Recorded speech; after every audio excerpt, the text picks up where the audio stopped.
I'd like to acknowledge that today we're recording on the traditional lands of the Kaurna people, and I'd like to pay my respects to elders past, present, and emerging. Sovereignty was never ceded.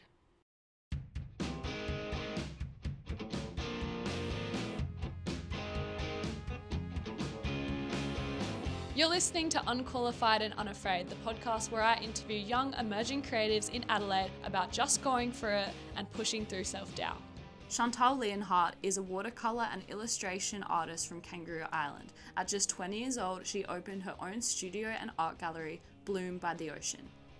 In conjunction with selling her art, calendars and prints, Chantal also runs workshops and art courses in her studio. Chantal brings the Kangaroo Island community a fresh, young voice in the local art scene and provides opportunities for people to express their creativity. I'm so excited to interview an artist who is building their career regionally in the place where I myself also grew up. What are the challenges of being a rural creative, and what can we as creatives learn from someone like Chantal, who has fearlessly shown herself as a self-starter, not afraid to reach for the stars?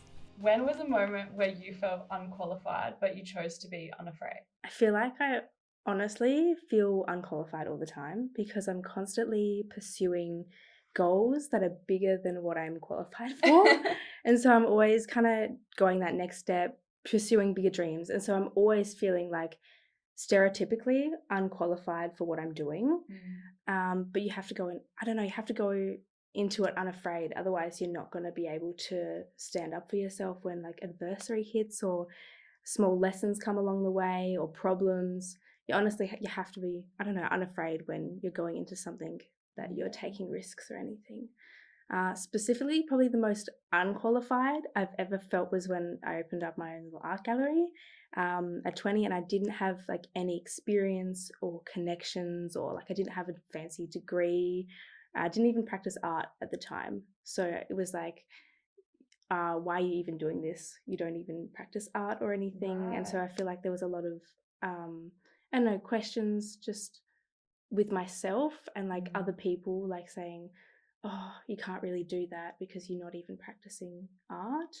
But if you have like a plan in mind and you have goals, then you can't be unafraid because you know exactly the steps you're going to take to achieve what you want to. Yeah. Totally. That's a great answer. What do you mean by you weren't practicing art at the time? I wasn't like doing any study for art, and I wasn't even practicing that much art in my spare time. Oh, okay. It was only when I opened my gallery that I actually was like doing anatomy studies and drawing practice and kind of getting the foundations of art and doing like short courses online. So it's kind of when I had the studio that I felt inspired to do that. Wow. Yeah. That's crazy. And it kind of also made me accountable. Like if you're paying rent for a space, you have to be able to make it, you have to cover that. And so you have to stand up every day and put in the work. Otherwise you're wasting money. Because otherwise, like, as well, sometimes if you don't have that like motivation, things like art can like really go to the wayside, and you're like, oh, why would I spend time doing that when like I have to work or like I have to. But now it's like you've got that commitment. Like, you do. You do. Definitely. And now you've got like a lot of people watching your journey online. That must be holding you accountable. Yeah, definitely. I didn't start that way though. I don't think I gained much attraction until a year later. So I was like creating art and content for an entire year in 2022 for that entire year, and I like didn't have a social media following at all, really.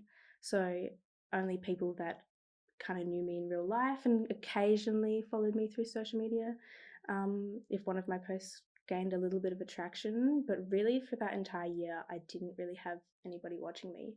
It was only till like the next year when I found my art style and what I was really passionate about, painting, that I started to gain a lot of attraction through that.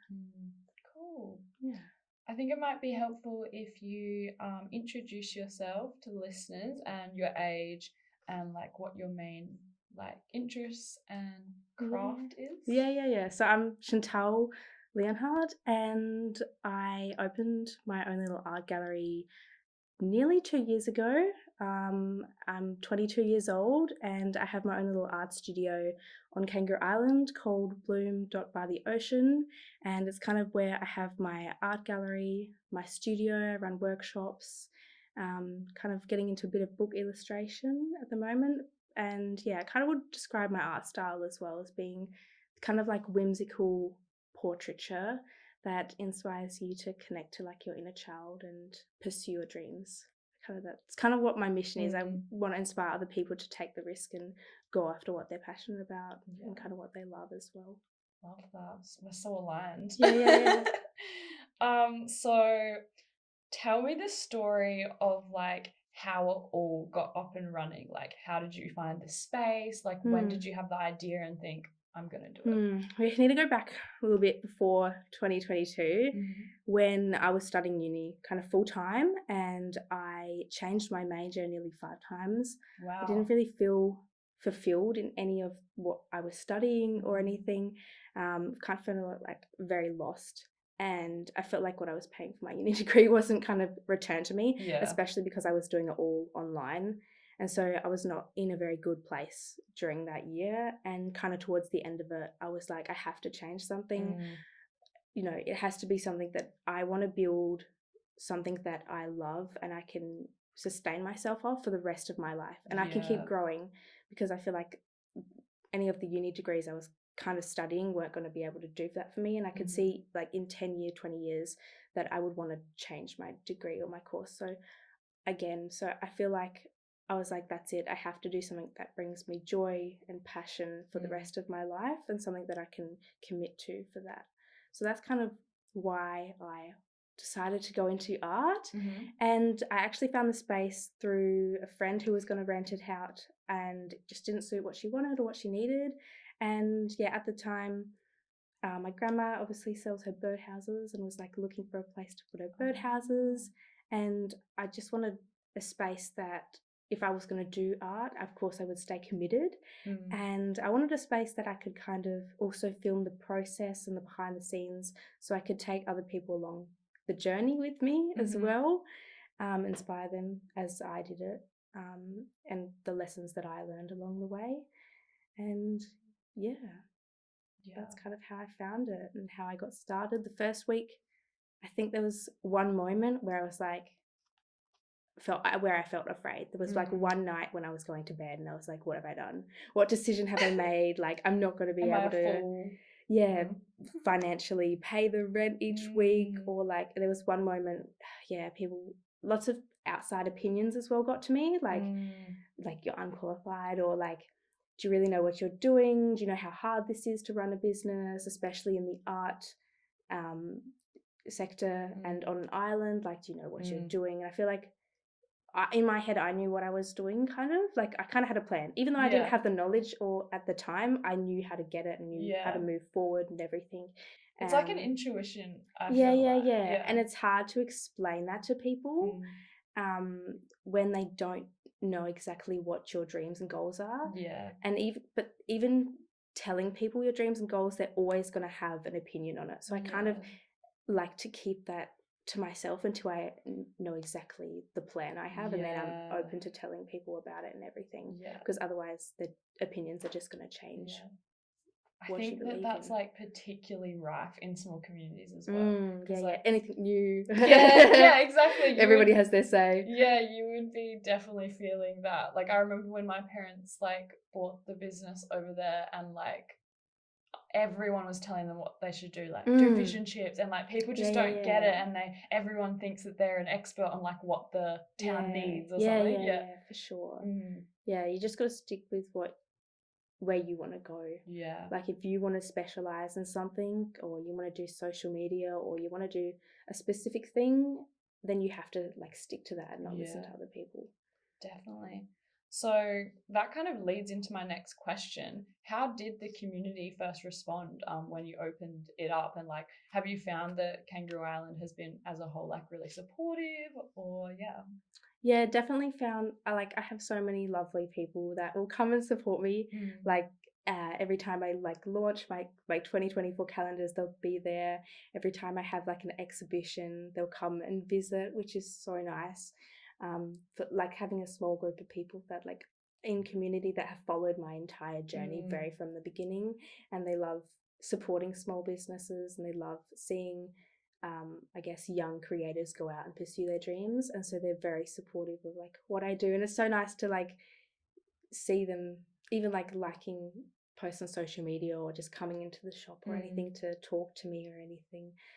It's really nice to like have those people and everything, but it does get very isolating. It's kind of hard to connect with people like face to face, and it's like having kind of a community where you can discuss your problems and like challenges you face, because I've connected with so many like-minded people online, which is so great, and kind of find it your own community on there, like people that are younger, like we're all in our early 20s and we're pursuing art and making it our like full-time career, and it's kind of hard to support each other when we each have like our own exhibitions, because we live around Australia, I suppose, and kind of being on an island separates you from also kind of having that community where you can go out to an exhibition or collab with friends on a project, or just even catch up for coffee and like talk about your problems like face to face as being a creator like in the industry.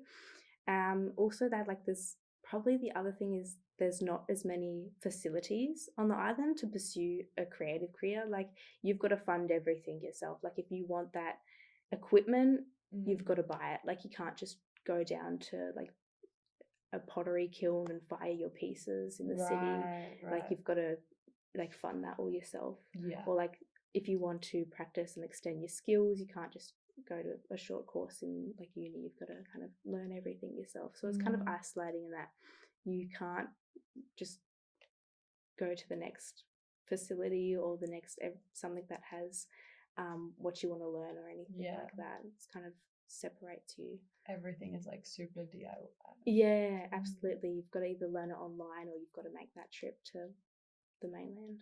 So in saying that, why do you keep creating on Kangaroo Island? Why have you chosen to stay there? I feel like because it's where I grew up, it's where I love, and it provides me with a lot of inspiration, and I just love kind of living in that open space.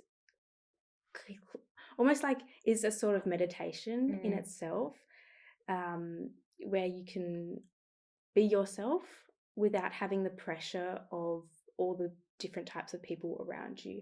Like it's almost you can grow at your own in whatever way you want. And I feel like if I was in the city, there would be a lot of kind of almost like voices and pressure and trends all around me, while being in like a more isolated community, you kind of have the freedom to pursue exactly what you want to do almost.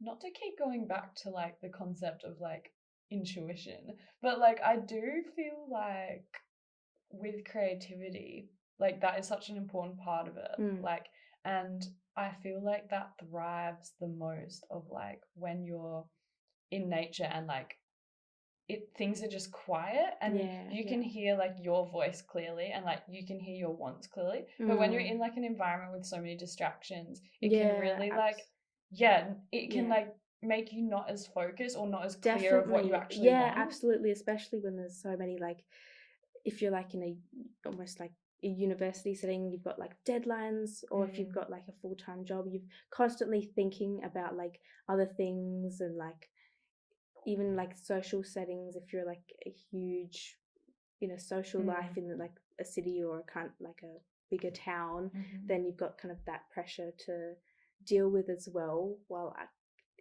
in the beginning, when you're first starting out, having that kind of isolation away from all that, I was really able to define my voice as an artist. And kind of having defined my voice now as an artist, I would be able to go into like a city or travel and be able to still stay true to myself. So but in the beginning, I think it's really important to be able to find that on your own without any other people kind of telling you what to do, which is kind of a lot harder if you're like in a city or something, or I don't know. Definitely. Yeah. What has been, would you say, the coolest moment in your career journey so far?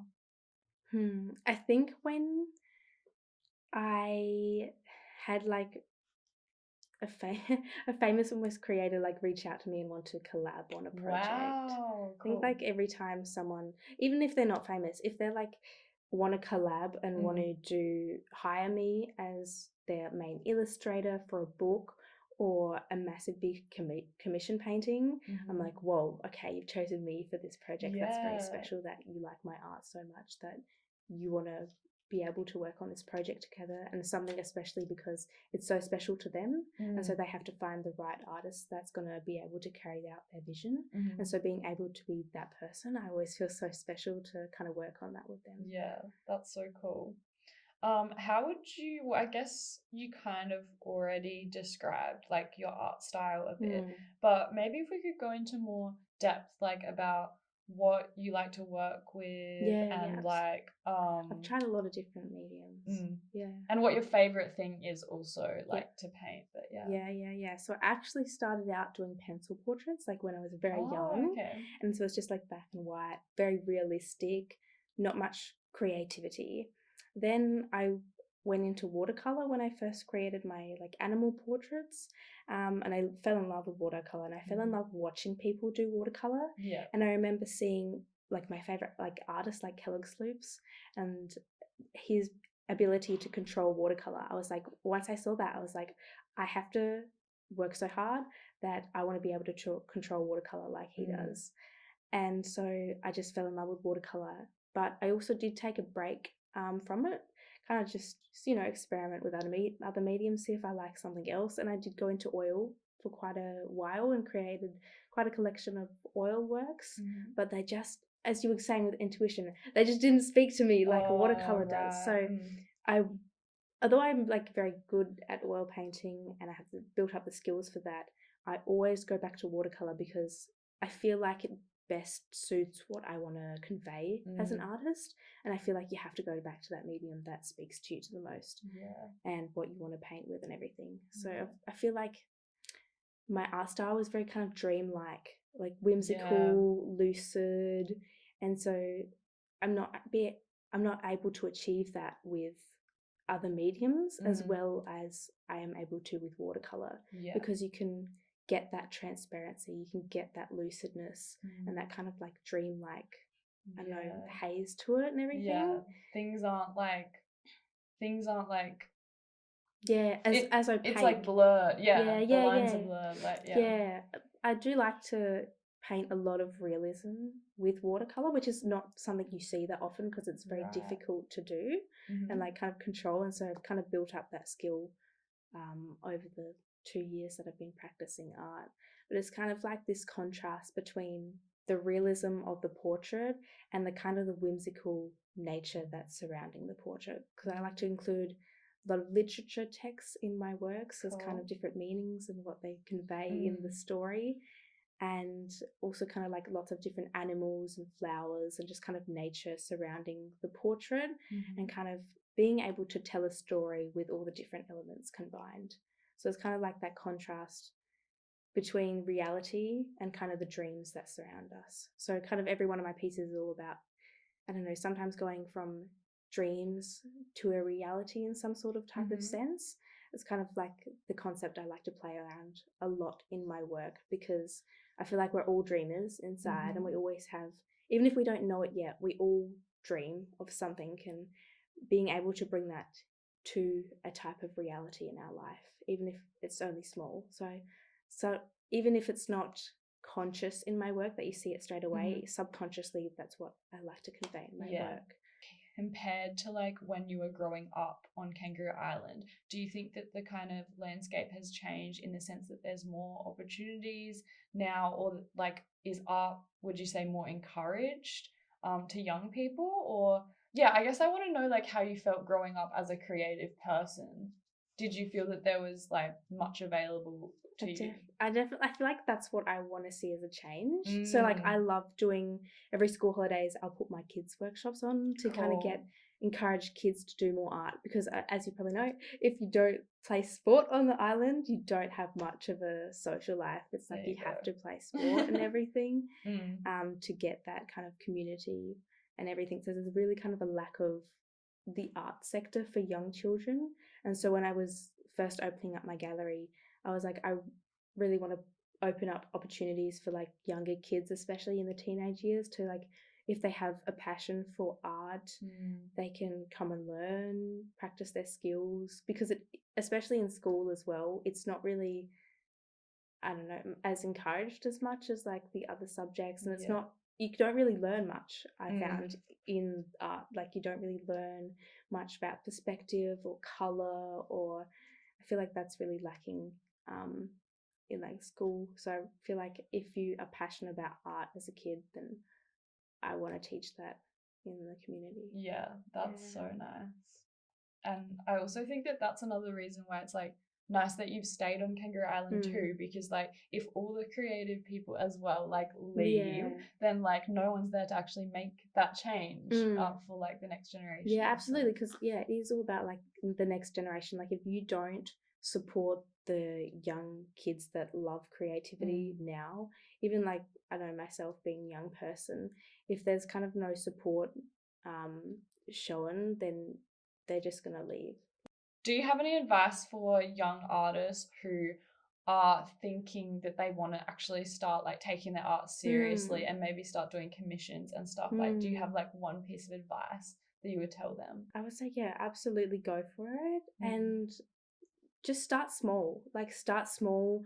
I started doing farmers markets for years before I did everything. So kind of, you can kind of pick kind of what avenue you want to go through. Social media is very hard to get started. So if you have any family or friends that you want to reach out to, just put yourself out there in the community. If there's any type of exhibitions, go to them, introduce yourself, kind of make connections. Farmers markets, of course, are a very great way to kind of meet the community very fast and see the demand for your work. Because if you have like a little collection of prints that you've made or any artwork that you've painted, you kind of get to know what people love and people hate.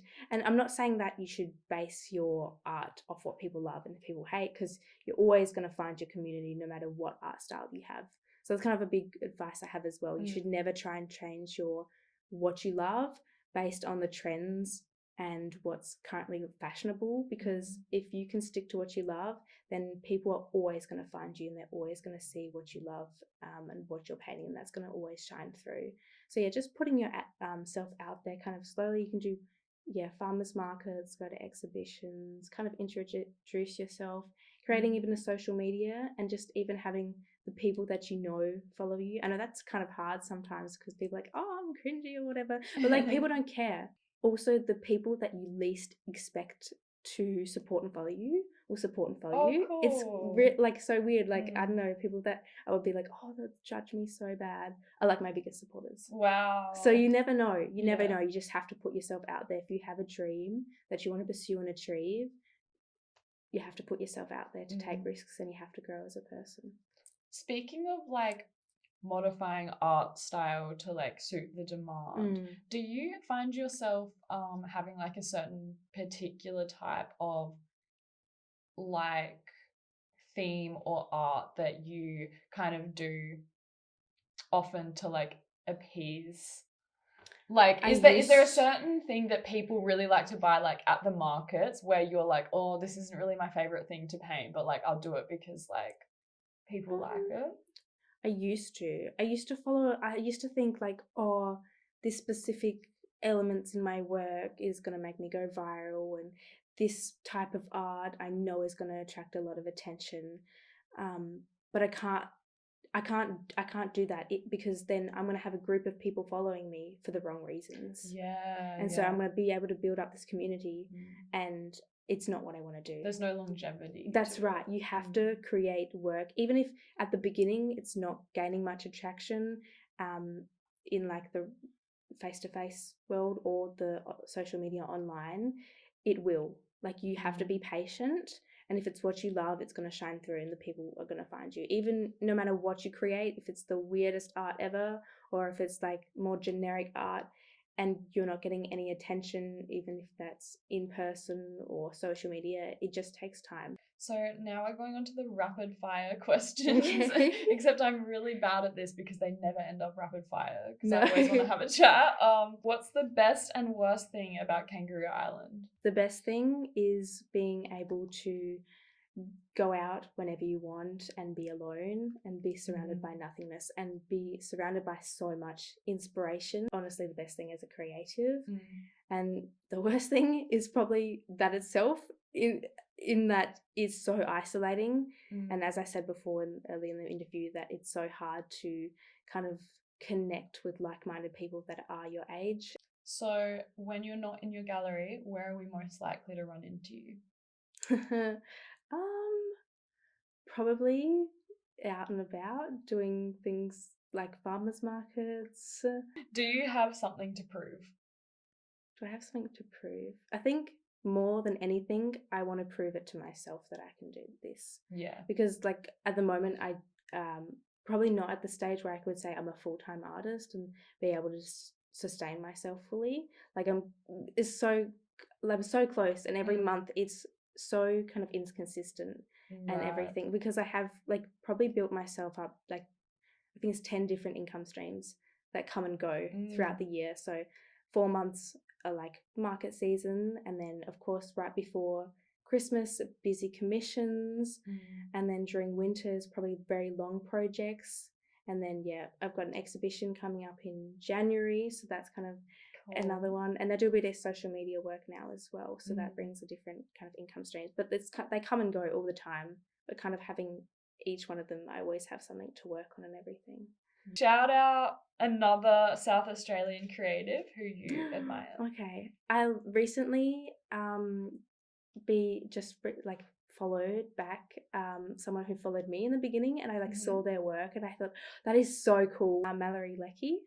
And she kind of makes these t-shirts, like singlets and t-shirts, and she paints like little patches by hand on. She sews them onto the t-shirts, and she has like a huge fan base, like on like Depop and everything. But I think like that's such a cool business idea, and I feel like it's very unique as well, and it speaks to her because she's loves to paint very fine, detailed works of like animals, and so she's able to pursue what she loves painting and also make money out of it and be able to sustain herself doing that. Do you know your horoscope or your MBTI personality type?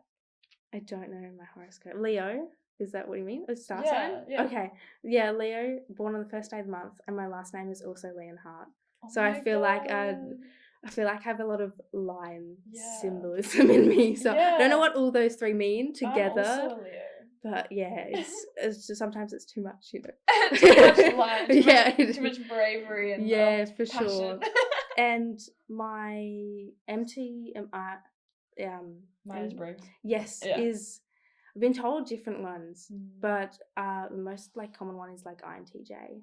So. INTJ. Oh my God, that's so surprising. Really? Yeah, I feel like I don't really know any INTJs. Yeah, I feel like especially I'm very creatives.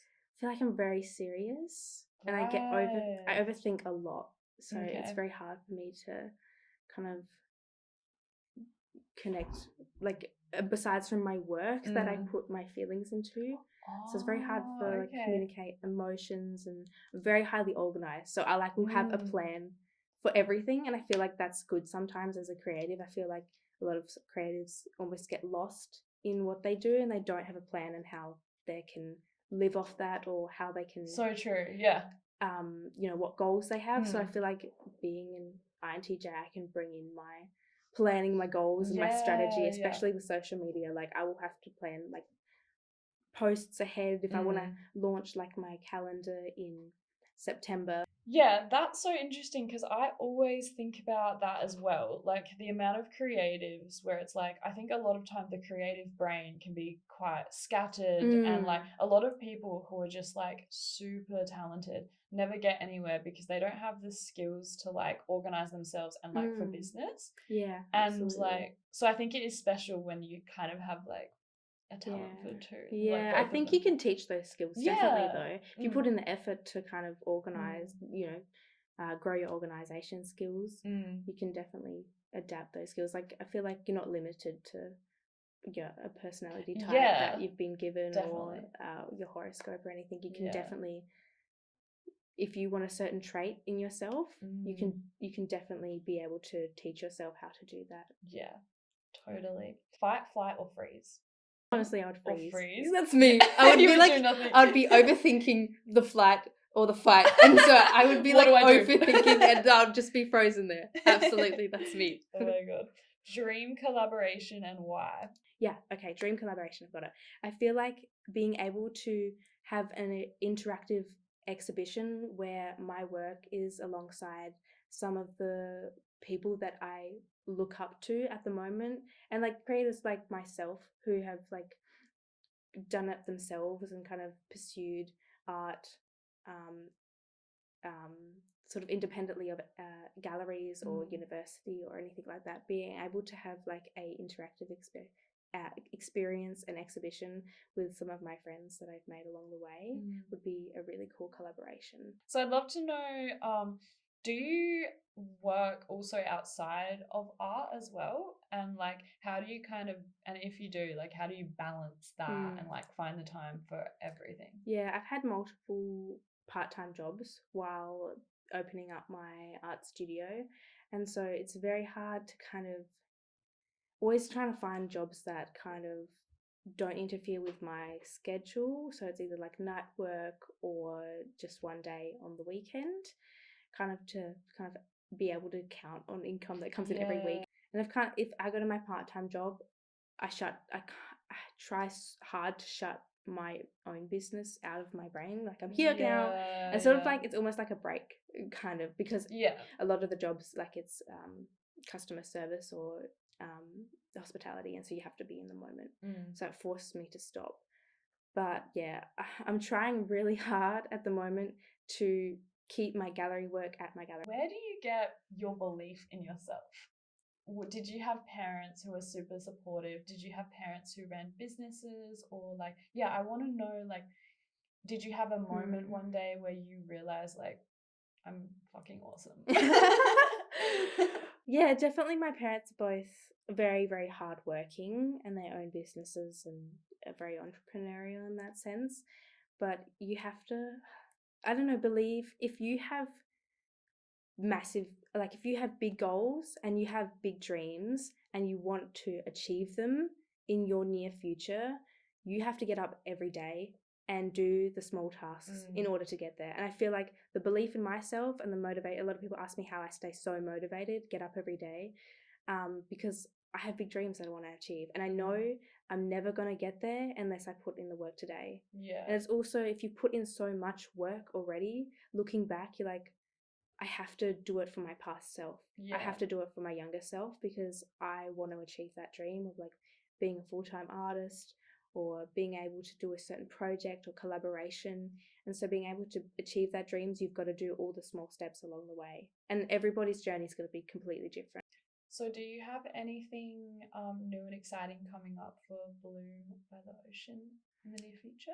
I have always different workshops running, but I was up here in Adelaide this weekend to look at different venues for a solar exhibition coming in January the 12th, 13th and 14th. Cool. So I really want to grow as an artist and expand where I show my work. And it's very hard to do that on Kangaroo Island because I don't get a lot of people coming to view my work. And so I really want to share my work with a much larger kind of audience and I want people to come and experience my work and see it in person before I sell it. So what will the life of Chantal look like when you're completely qualified and completely unafraid? I had a similar question the other day. Kind of like what your dream life would be or something like that. And I feel like I would be able to find balance in all aspects of my life is the answer I gave. I would like to be able to balance my business, the emotional side to it, the mental side to it, and like the financial side to it. So being able to kind of balance all those aspects of running a business and being an artist, because it is can get very mentally and emotionally draining, and financially it's very inconsistent. And so kind of being able to balance all the aspects and being able to be fulfilled in all of them is something that I'm always kind of working towards and everything. And I don't think I've reached that stage yet, because it's very kind of hard to figure stuff out, especially when you're young and you're learning. So how can people best support you? How can listeners best support you? I have my social media, which is my first and my last name with a dot in between, which you can find, like, you can watch my videos. I have like YouTube, Instagram, TikTok, the 3. Dropping a comment and kind of supporting me that way. And if you have any questions, I always like to answer people that are interested in my work. And then I also do all my art, and I just released my 2024 calendar, which is kind of a very big kind of project for me every year that I love doing. I'm obsessed with the new calendar. Thank you. I love the themes that you're looking at, like stories. It's just so I love storytelling, and so I really wanted to bring that through. Buy the calendar, buy Chantal's art. Thank you so much for coming on. Thank you for having me. I feel like I could listen to you speak all day. I'm like, you just know. I just love how clear you are with like your goals. This podcast was shot by Darcy Scharf and Lachlan White, with sound from Paddy Madden, and was a Jessica Rowe creative production.